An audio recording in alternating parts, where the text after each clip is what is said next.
Hello, and thank you for tuning into the Stuff I Heard podcast. I'm your host, Joshua Peak, and we are in the later parts of June this year. The weather is finally starting to warm up around here in Florence, South Carolina. We, well, let's just get into it. There's a few things happening right now in the news. Um, we've heard that this submarine full of rich people went down to see the Titanic and it imploded, and they passed away. Um, And there's been a lot of discussion of why is the Titanic something that people want to see? Why does anybody care? The fact that there was a whole bunch of rich people on this uh, submarine, I guess you call it a submarine. It opens up the idea of if money weren't an issue, what would you do with that money? Someone was a good salesman. Someone went after it. Someone said, "Hey, listen, I've got an idea of how you could spend your money. Why don't you go see this thing that not many people could see? Here's your opportunity to use your affluence and wealth to not make society better or help anyone, but to just do the thing that nobody else could do because you're extremely rich and you can blow this kind of money on doing this experience." And I'll be honest, some people have a morbid curiosity. There are people out there whose greatest enjoyment in life is to go to places where tragedy is. That's why there is a tour that goes through um, houses that have been known to be serial killer houses. There are tours of cemeteries taking you inside of, you know, here's a whole bunch of dead people, and here's this person dead, and here's this person dead. And there's a business for it because people have a morbid curiosity. Chernobyl. Chernobyl's doing tours right now. People want to go see what happened. James Cameron come out with a movie, Titanic. When it came out, everybody's like, "We need to go see it." I was like, "I don't care to see it." It was a tragic time in history, and we kind of know what happened. I mean, to me, the point of a movie is to not know what happened and then be surprised, right? But I went into it watching the movie Titanic with my then girlfriend and said, I don't want to spoil it, but I don't think the ship makes it. She's like, "Just come on, I heard it's great." And I was like, "Okay, whatever." Um, so if you're rich and you just have a pile of money and you just want something to do, I'd say, get on the internet and ask anybody if they want help paying off their house. I mean, that's a cool thing to do. Probably won't die from it. Um, you might get a lot of enjoyment from it. Might help people out. Um, you could start up a foundation, feeding the homeless, or I don't know, housing the homeless, or giving out food to children who need it. There's lots of things you could do with your money rather than doing something elitist like get on someone's homemade submarine and travel to the depths of the ocean to try to see a ship where a bunch of people tragically lost their life. Um, yeah. So here's the story. I said all that to say this.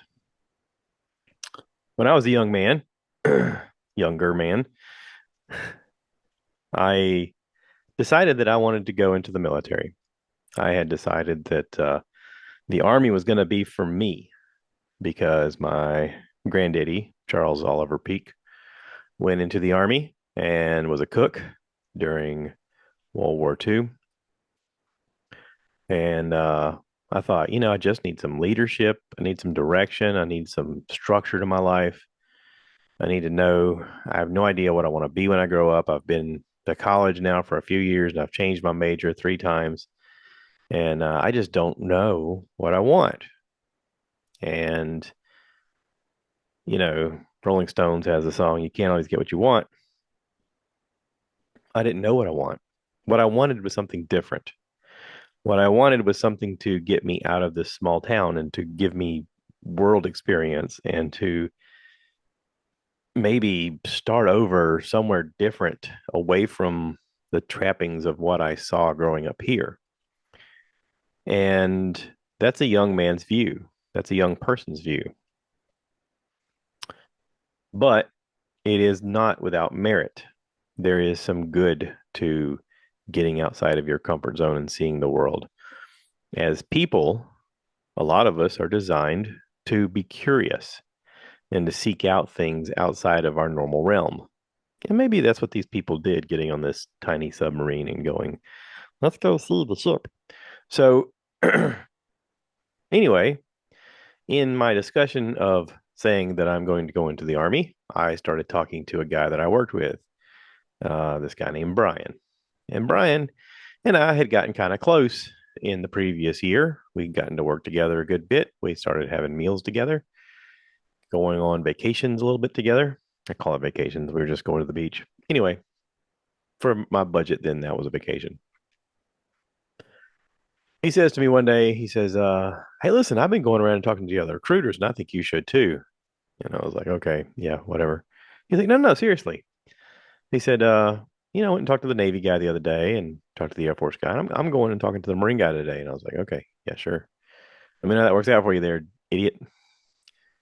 And he come back and he was like, oh man, you wouldn't believe it. You got to talk to this Marine Corps guy. You and him would be buddies. And I was like, okay, sure, whatever you say, buddy. He's like, no, I'm serious. You can't join the army and not at least talk to these guys. I mean, come on. You're always telling me to try new things, right? And I was talking about food. He was like, no, no, no, Marine Corps, man.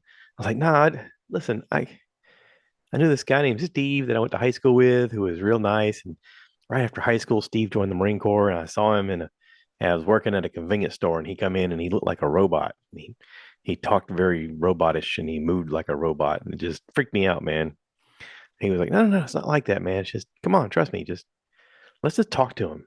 I'll go with you. I was like, okay, fine. So I went with him. We talked to this guy,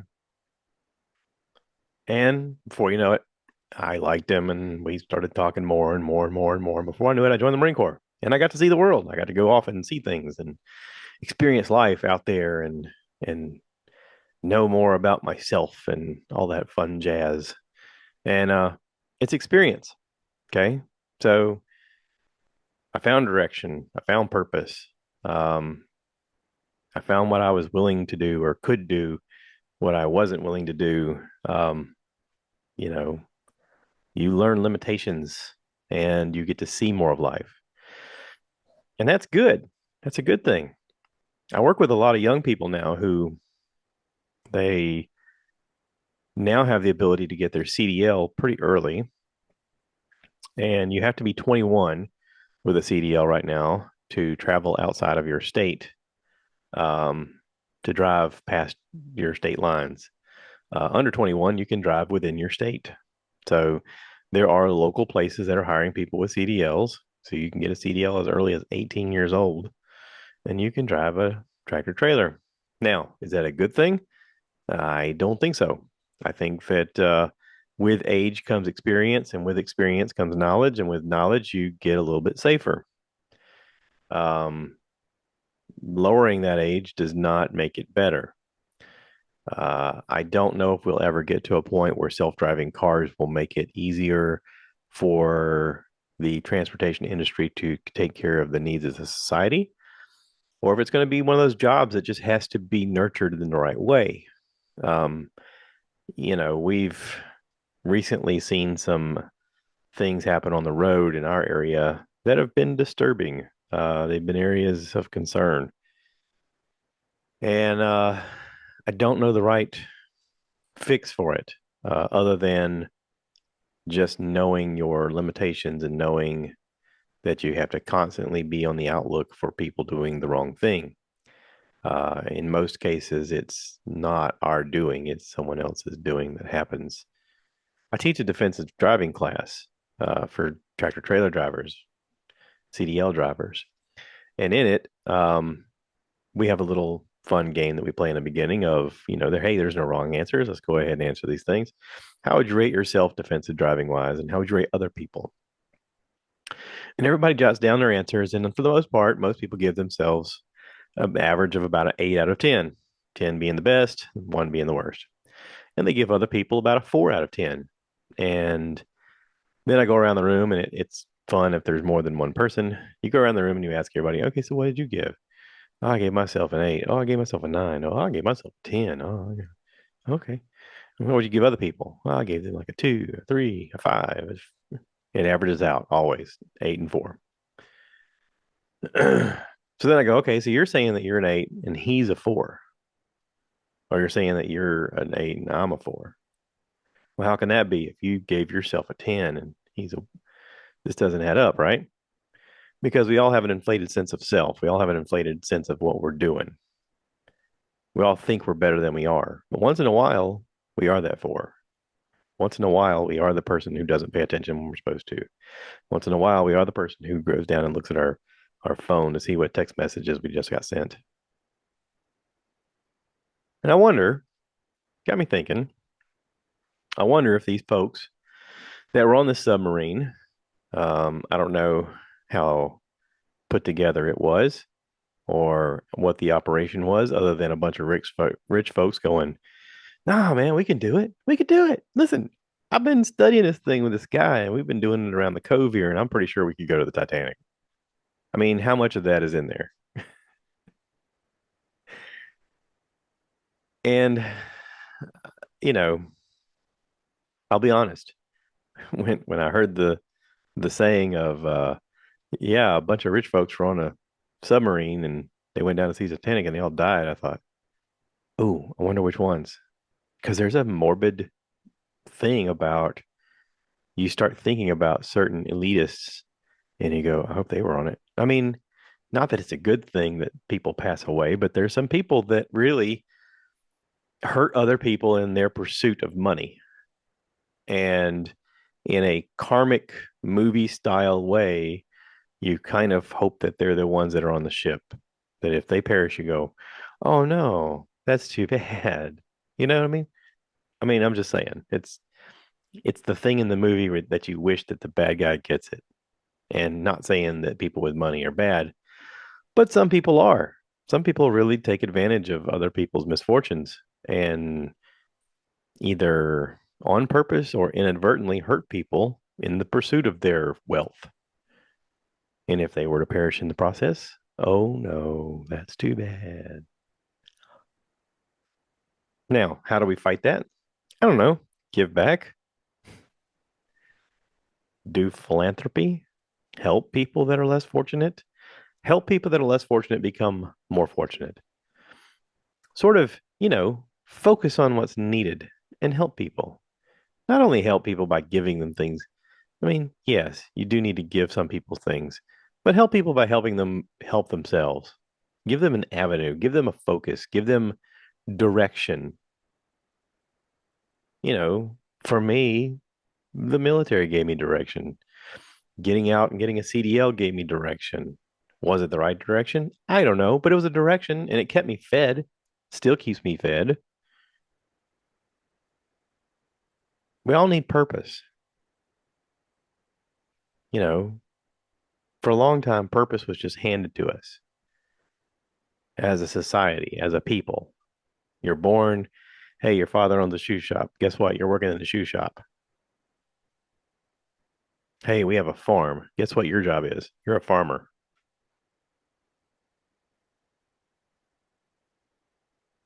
Now, with options, with the world saying, hey, you could do anything. You could be a lawyer, you could be a doctor, you could be an influencer, you could be an online video game person. I don't know how that makes money, but apparently that makes money. You could be a podcaster. I mean, who does that? But you could do anything. The problem with the statement you could do anything is that you end up doing nothing. I mean, I heard about kids growing up whose parents were like, you are going to law school. You are going to be a lawyer. And then they go to school and they become a lawyer and they hate their parents. And they're like, I can't believe they made me become a lawyer. I'm gonna get in my Ferrari and go home. Okay. Hate your parents, be successful. whatever. At least with money, you have options, right? With education, you have options. Maybe it's a good thing to push your kids towards something. I don't know. But anyway, let's talk about this because all of this sort of goes into what I wanted to talk about. Ted Lasso. Ted Lasso is a show that's on Apple Plus. It's been on for 3 seasons. They just wrapped it up this year. Jason Sudeikis plays this American football coach, college football coach, who gets a job offer to go coach a Premier League soccer team in England. Um, the owner, Rebecca, um, ended up with the soccer team in the divorce of her husband, and the soccer team was her husband's favorite thing in life. And her goal in hiring Ted was I'm going to go hire this guy and I'm going to run this club into the ground and destroy the one thing that he loves the most because I'm so angry at him. But Ted is folksy and extremely likable, and they have success, unexpected success, and become friends. And so the show has all these things that I just talked about. It has focus, it has taking a chance, it has getting outside your comfort zone. It is going into the lives of the football players. That's what soccer is called over there, football. Going into the lives of football players, learning about how they were traveling outside of their countries to pursue a goal, to pursue a job, to play a game where they get to entertain and inspire groups of people around the world by playing this game. And as a fan of sports, most sports, I appreciate the fact that it is a game and that it is entertainment and it can inspire us. The reason we're drawn to it is because it makes us look at what the human body is physically capable of. And for a brief second, as children, we think of ourselves as those people. We think of ourselves as being capable of doing those things. And as we get older, we realize that there's a separation of greatness and average. There is an ability that certain people have that most of us don't have. Um, I'm 5'8". I cannot dunk a basketball. I was in the Marine Corps with a guy who was 5'8". He could dunk a basketball. And to watch him do it was fascinating. It was worth paying admission to watch him do it. Um, I asked him, I said, how did you get to this point where you could do this? I mean, is it a gift? Is it something that your family has? He says, no, no. He said, I literally thought your body's a muscle, a whole bunch of muscles, and what a muscle is meant to be. They're meant to be built. And so he hit the gym and he ran stairs and he jumped rope and he jumped boxes back when that wasn't even a thing. back in the 90s when no one jumped boxes. He had the idea of, I need to make my jumping ability better. And so he started jumping rope with weights and he started running the stairs with weights. And he said, I just kept at it and kept at it and kept at it until I could do it without having to struggle. And I thought, wow, I wonder if I could do that. But then my mind went, yeah, but do you really want it that bad? Because some people are driven to do things, right? I wasn't driven to dunk. I wanted to dunk. I wanted the ability to dunk. I didn't want to do the work to dunk. That's the honesty. Okay. That's the thing a lot of people won't tell you. They'll tell you they want things, but they don't want to work for it. They just want to be given it. And there's a lesson in that. There's a lesson in that that's given to us through television and movies and books all the time. And some of us pay attention to it, some of us don't. The things you want in life can be achievable, but you have to work for it. And there's certain elements of luck that are involved. Sometimes you have to get outside your comfort zone and you have to live there for a long time in order to achieve your goals. Do you want a job that pays you a lot of money? Okay, get on Google, figure out what pays you a lot of money, and then work towards that goal. Do you want a job that allows you to not get drug tested and you can sit around and smoke weed all you want?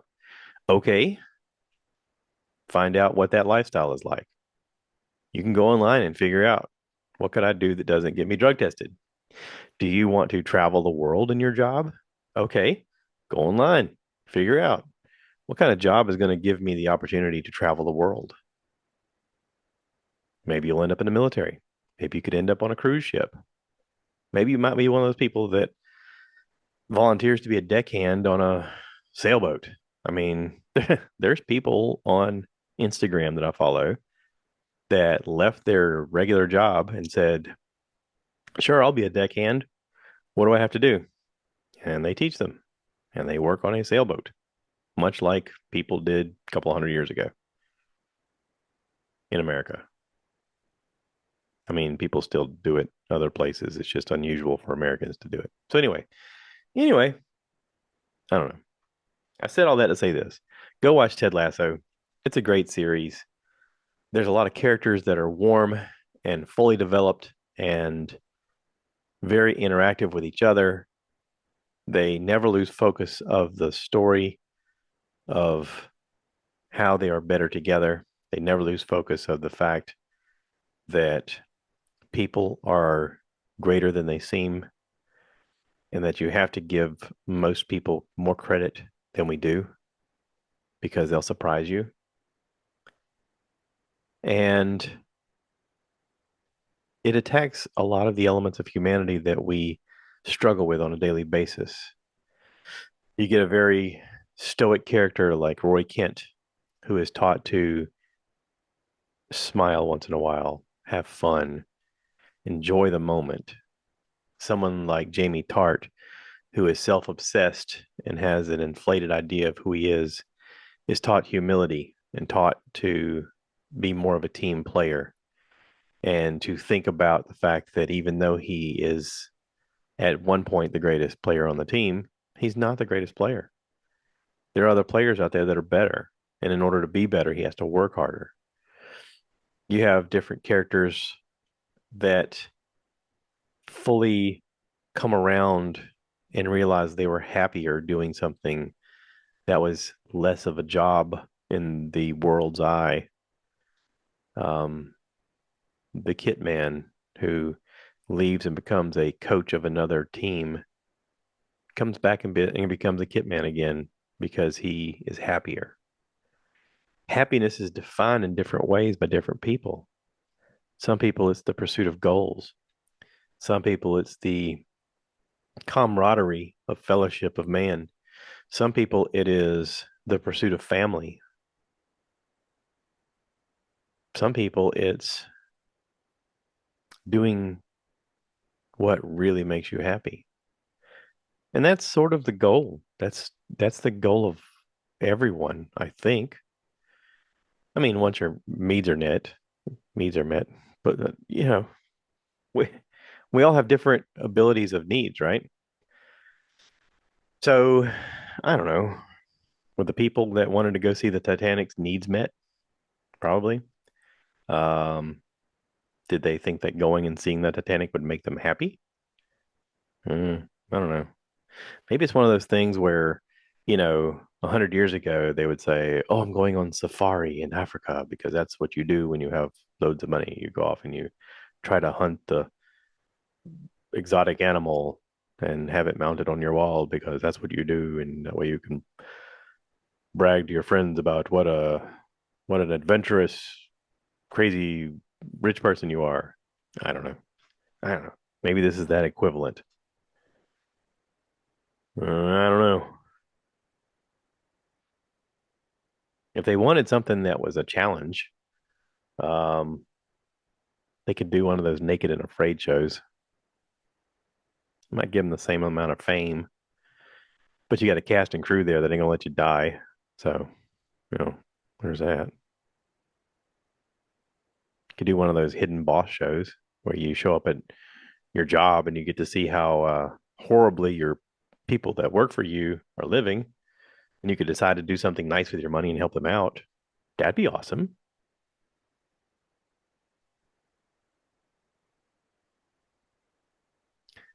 There's a lot of companies out there that are happy with taking millions of dollars of profit off the top end and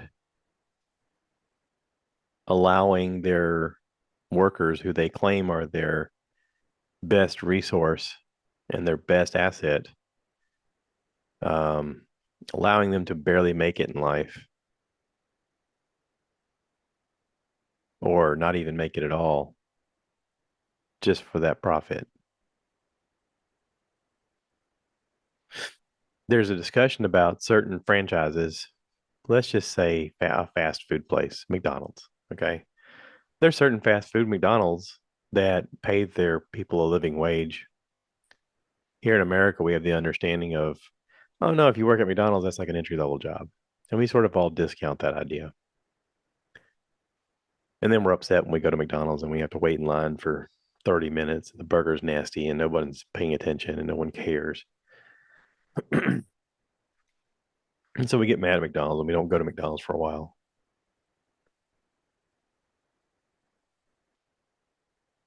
I don't know. There's something to be said about maybe not taking everything. Ted was really good at this fictional person's job and was quick to give credit where credit was due and to make sure that people knew that it wasn't because of him. In the show, this guy's going to write a book about him, and he says, this is great, but don't name it after me. It's not about me.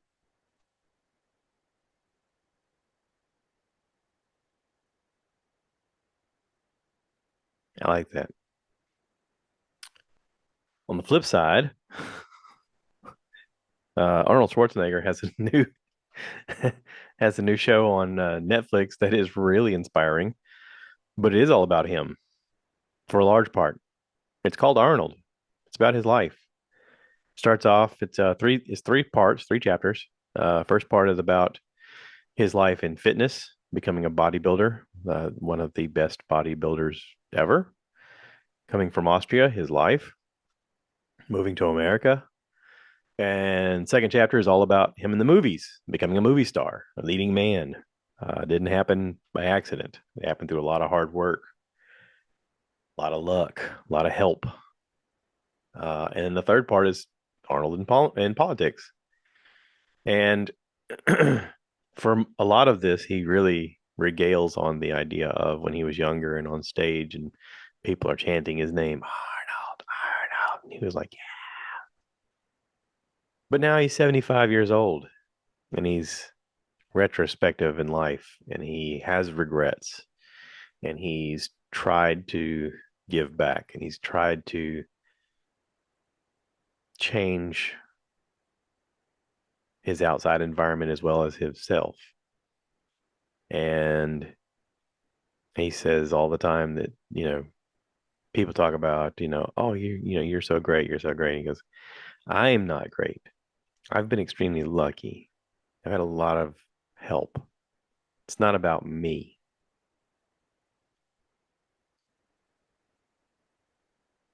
And that's the lesson. That's the lesson from all of this, from this podcast, from me, from Arnold, from Ted Lasso, from the Marine Corps. It's not about me. It's about us. It's about all the people that helps, all the people that help us, all the people we're meant to help. Our purpose in life is to give back. Our purpose in life is to help people. That's our greatest joy. That's our greatest difference in the world, our ability to help people. So I'm going to wrap this up. Thank you to everybody who's listened. I appreciate it. Thank you, everybody, for the comments about last week's episode. I had it taken down off of YouTube for saying some things that they said I couldn't say. So, in the world of self censorship, I had to edit it. The real version is out on podcast form. So, yeah, that's it. Y'all take care now. And as always, Please remember to rate, review, subscribe, and cue the cow. Cue the cow. Moo, baby.